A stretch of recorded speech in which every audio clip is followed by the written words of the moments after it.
أعوذ بالله من الشيطان الرجيم. بسم الله الرحمن الرحيم.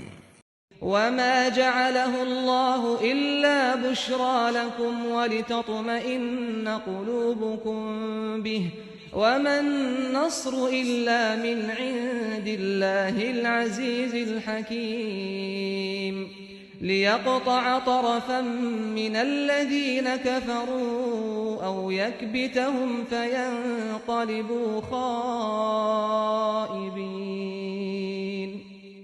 ليس لك من الأمر شيء أو يتوب عليهم أو يعذبهم فإنهم ظالمون. ولله ما في السماوات وما في الأرض يغفر لمن يشاء ويعذب من يشاء والله غفور رحيم. اور یہ تو اللہ نے صرف اس لیے کیا کہ تمہیں بشارت ہو اور تمہارے دل اس سے مطمئن ہو جائیں، اور مدد تو اللہ ہی کی طرف سے آتی ہے جو زبردست ہے، بڑی حکمت والا ہے۔ اس لیے کیا کہ ان منکروں کو ایمان لانے کی توفیق دے اور اس طرح ان کا ایک حصہ کاٹ لے یا انہیں ایسا ذلیل کرے کہ خوار ہو کر لوٹیں۔ تمہیں اس معاملے میں کوئی اختیار نہیں کہ اللہ ان کے ساتھ یہی کرے یا ان پر عنایت کی نظر کرے اور ان کی توبہ قبول کر لے۔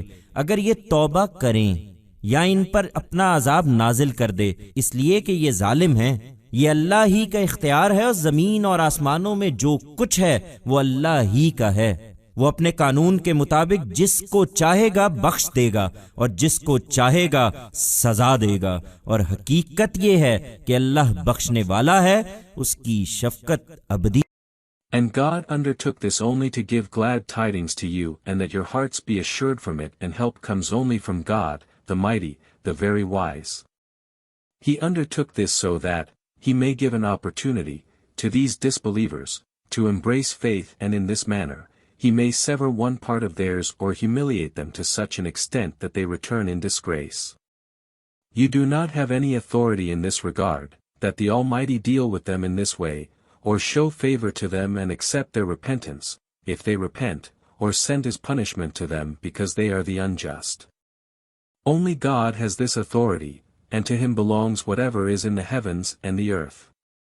He shall forgive whomsoever he wants to and punish whomsoever he wants to, according to his law. And, in reality, God is forgiving, ever merciful.